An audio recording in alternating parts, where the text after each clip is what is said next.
হাঁস দেখ আমি খাবার নিয়ে এসেছি। ওরে টাকলা কি কাজ করেছিস রে?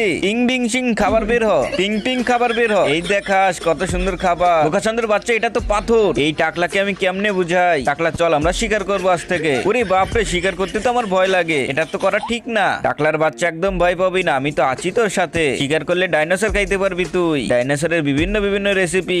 আরে একদম ঠিক বলেছিস হাঁস, চল আমরা শিকার করব। ঠিক আছে তাহলে প্রস্তুত নে, আর একটা ডান্স দে।